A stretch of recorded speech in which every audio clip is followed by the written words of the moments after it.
ఒక కేసులో భాగంగా సీజేఐ గారు మాట్లాడుతూ దేశంలో ఉన్నటువంటి కొంతమంది యువత ఒక రైట్ టు ఇన్ఫర్మేషన్ యాక్ట్ కావచ్చు, రిమైనింగ్ ఒక సోషల్ ప్లాట్ఫామ్ పట్టుకొని కాక్రోచ్ లెక్క తయారవుతారని చెప్పేసి అన్నందుకు కాక్రోచ్ జనతా పార్టీని ఒకటి స్టార్ట్ చేసుకొని మొత్తం దేశం మొత్తం ఆగమని చేశారు.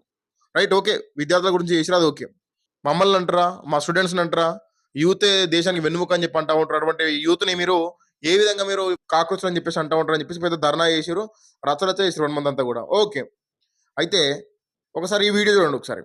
సంవత్సరానికి 1,10,000 మంది ఇంజనీరింగ్ గ్రాడ్యుయేట్ సర్టిఫికేట్ తీసుకొని వస్తారు. మీరు ఆ పిల్లలకి అప్లికేషన్ ఇచ్చి వాని ఉద్యోగం కోసం అప్లికేషన్ ఫిలప్ చేయమని నేను కాదు, మీరు టీచర్లకు మీకే చెప్తున్నారు. మీరు వాళ్ళని పిలిచి ఇంజనీరింగ్ సర్టిఫికేట్ తీసుకొని వచ్చి మీరు చదువు చెప్తున్న ఊరిలో ఉన్న పిల్లలు పిలిపించి ప్లెయిన్ పేపర్ ఇచ్చి ఒక జాబ్ కోసం అప్లికేషన్ ఫిలప్ చేయమని. ఇది క్రిమినల్ వేస్ట్. వాడు ఇంజనీరింగ్ చదువుకున్న చిన్న జాబ్ కోడు, స్కిల్స్ నేర్చుకోడు. ఒక కేసులో భాగంగా మాట్లాడుతున్న మీకు అంత కోపం వచ్చింది.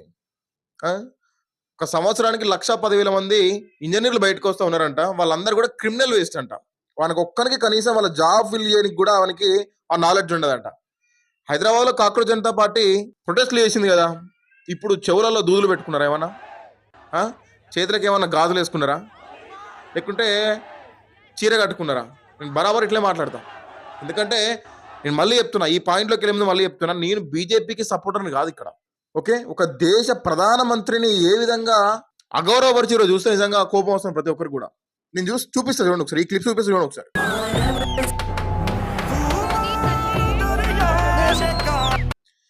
ఏమి ఇదంతా కూడా జస్ట్ కేవలం పేపర్ లీకేజ్ గురించి చేసినటువంటి వ్యవస్థ ఇదంతా కూడా.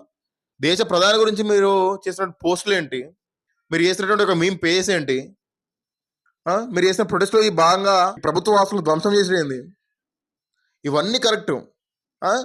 మీరు యాంటీ బీజేపీ, యాంటీ హిందూ అని చెప్పి ఒప్పుకోలేక డైరెక్ట్ ఒక సీజేపీ పార్టీ అని స్టార్ట్ చేసుకున్నారు. ఏమైందిరా అభిజిత్ దీప్కే హౌలే, ఈ కళ్ళ కనబట్లే నీకు?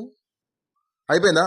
ధర్మేంద్ర ప్రధాన్ రాజీనామా చేసిన వెంటనే దేశంలో ఉన్న సమస్యలన్నీ కూడా తొలిగిపోయినాయి. ఇక ఏదో బీజేపీ మీద మీకు గెలిచినామని చెప్పేసి ఒక అదైపోయింది మీకు, అంతే. దాని గురించి అని చెప్పేసి ఎంత చేసింది నీ ఎన్నుకున్న ఆమ్ ఆద్మీ పార్టీ, కాంగ్రెస్ వాళ్ళు కాదా?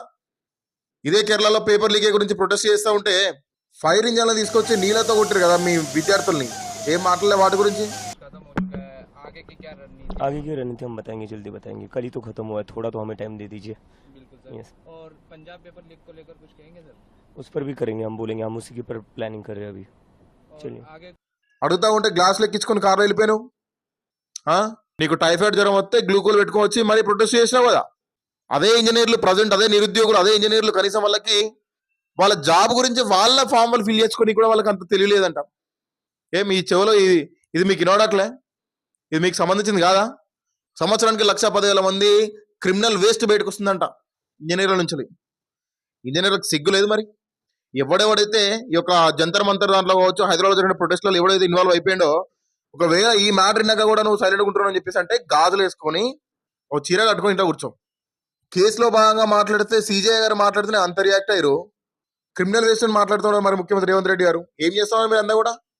దీన్ని బట్టి అర్థం కావట్లే. మీకు కావాల్సింది విద్యార్థుల సమస్యలు కాదు, మీకు కావాల్సింది పేపర్ లీకేజ్ గురించి కాదు, మీకు కావాల్సింది జస్ట్ కేవలం ఏంటి, బీజేపీని ఏ విధంగా దెబ్బతీయాలా, హిందువులను ఏ విధంగా తిట్టాలా, హిందుత్వాన్ని ఏ విధంగా అగౌరవపరచాలా. మీకు వచ్చిన గెస్టులు కూడా వాళ్ళే కదా. నీట్ పేపర్ లీకేజ్ విషయం ముందు పెట్టుకొని స్టేజ్కి జై శ్రీరామ్ అనొద్దని చెప్పి కాసనిస్తా ఉన్నారు. వాడు మీ గెస్ట్. జమ్మూ కాశ్మీర్ ఇండియాలో భాగంగా అని చెప్పేసి అంటా ఉన్నారు, వాళ్ళు మీ గెస్ట్. 6 షెడ్యూల్ అడగలో లేకపోతే చైనా నుంచి దొంగ మార్గాలు మేమే చూపిస్తాం వాళ్ళకని చెప్పేసి చెప్పేవాడు మీకు గెస్ట్. ఇది పరిస్థితి. కాక్రోచ్ జనతా పార్టీ ప్రొటెస్టర్లు, విద్యార్థులు, నిరుద్యోగులు, కాక్రోచ్లు ఎక్కడున్నాయో అవన్నీ కూడా వీడియో కొంచెం చెవులలో ఉన్నటువంటి దూదులు తీసేసి, చేతులకున్న గాజులు తీసేసి వినండి ఒకసారి. విన్న తర్వాతకి ఇప్పుడు ఏంట్రా మీరు ఏం చేసిన ప్రొటెస్టులు తొక్కి నారదీస్తారు రేవంత్ రెడ్డి మీది అంటా ఉంటాడు కదా, మూసి నెలలో తొక్కి పడేస్తారు మిమ్మల్ని కాలుతోని. డెమోక్రసీ లేదు, లాఠీ చార్జ్ చేస్తారు. దేశ రాజధాని నడిబొడ్డున మీరు కూర్చొని 1 మంత్ ప్రొటెస్ట్ చేసిర్రు, అది కాదా డెమోక్రసీ? మీరు మైక్ పట్టుకొని మీకు నచ్చినట్టు మాట్లాడరు, అది కాదా డెమోక్రసీ? అది కాదా మీకు ఇచ్చినటువంటి ఫ్రీడమ్ ఆఫ్ స్పీచ్ అనేది? పార్లమెంట్ దగ్గరికి వెళ్ళొద్దు అని చెప్పేసి అన్న కూడా వెళ్ళడానికి మీరు ప్రయత్నించారు కదా, అది కాదా మీకు ఇచ్చిన డెమోక్రసీ? ఇప్పుడు లేదా మరి డెమోక్రసీ? ఇప్పుడు లేదా మీకు పౌరుషం?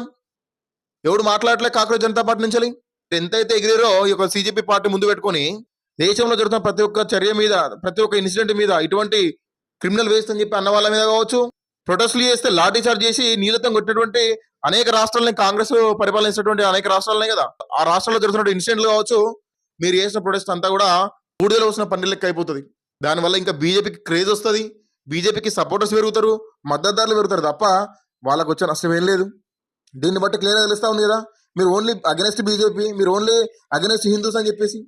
ఈ వీడియో ఎవడన్నా కాక్రోచ్ జనతా పార్టీ మెంబర్ అయి ఉంటే, హైదరాబాద్లో ఎవడైతే ప్రొటెస్ట్ చేసిండో, లేకుంటే జంతర్ మంతర్లో ఎవడైతే ప్రొటెస్ట్ చేసిండో, అక్కడికి వెళ్ళిన వాడు ఎవడైనా సరే దీని కింద కామెంట్ చేయండి రా. దీనికి ఎందుకు రిప్లై ఇస్తారో కామెంట్ చేయండి ఒకసారి.